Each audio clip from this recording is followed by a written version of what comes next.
잘 나올지 모르겠어요. 그 부분은 안 하는 게 더 나을 뻔했더라고요. 3분짜리를. 원래 그런 걸 좀 넣어야 자연스러운 거 아, 아니에요? 그래요? 네. 자, 그러면 시작해 볼까요?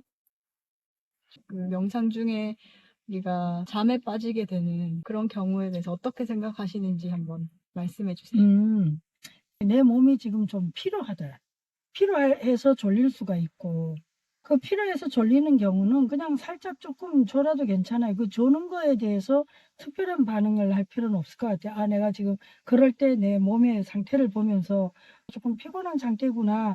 그러면 그럴 때는 그냥 의자에 이렇게 기대서 릴렉스 하면서 편안하게 하다가 그냥 살짝 조는 것도 사실은 그 다음 시간에 좀 개운할 수 있거든. 네. 그러니까 뭐 5분이나 10분 졸고 나면 그 다음은 나머지 시간 전부 다 이렇게 집중이 가능해요. 그래서 좋은 거고, 그 억지로 잠을 깨기 위해서 어떤 행동을 하거나 할 필요는 없을까요? 경우에 따라서 내 상태는, 몸의 상태는 그렇다 할지라도, 아, 이건 내가 좀 도전해보고 싶다. 이런 느낌이 또 자기가 알아요. 이럴 때는 잠깐 일어나서 내가 서서 들을 수도 있어. 그것도 우리 프로그램 안에서는 전혀 이상하지 않고 문제가 안 되거든요. 네. 아니면 뭐 가볍게 물을 한 잔 마신다든지 가벼운 스트레칭을 하는 것으로 나를 이제 졸음을 조금 깨워서 내가 이건 조금 집중해서 난 참여하고 싶다. 그럼 그렇게 하면 됩니다.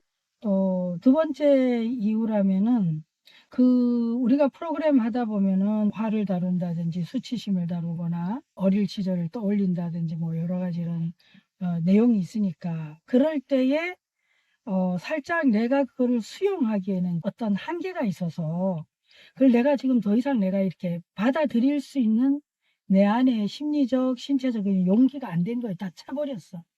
그럴 때는 이게 자연스럽게 약간 저 혼미한 듯이 그냥 희미하게 이렇게 터치되면서 내가 이렇게 딱 집중이 안 돼요. 저절로 좀 졸려. 마치 이 자율신경계가 우리의 어떤 신체적인 긴장이나 아니면 이완을 이렇게 조절하듯이 네. 심리적인 자율신경계 기능을 하는 게 있어요. 약간 졸리기도 하고 정신을 바짝 들게 하게 하기도 하거든.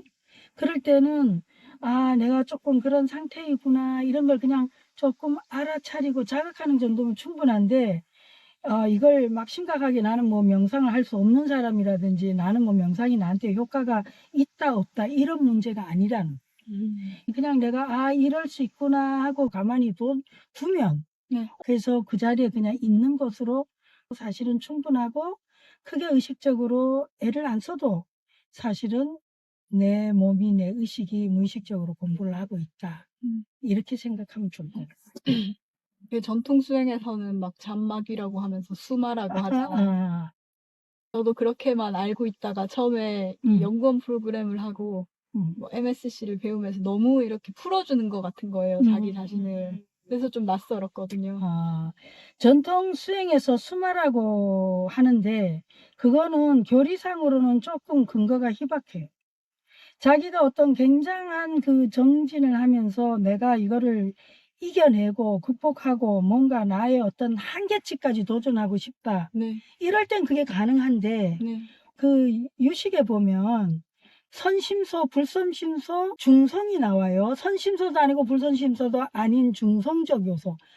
수면은 중성적 요소에 속합니다. 수면 자체가 이것이 마군이거나 아니면은 좋은 거거나 이런 얘기가 아니고 어떤 조건이냐는 거예요. 수행하는 수행자 자체가 어떤 조건에서 수행을 하고 있냐에 따라서 그것은 해로울 수도 있고 아니면 굉장히 건강할 수도 있는 거예요. 잠을 잔다는 건. 그러니까 이런 부분을 우리가 그냥 뭐 일방적으로 몰아붙여서 이건 해로운 거다, 이거는 좋은 거다 이러면 좀 곤란한 거지.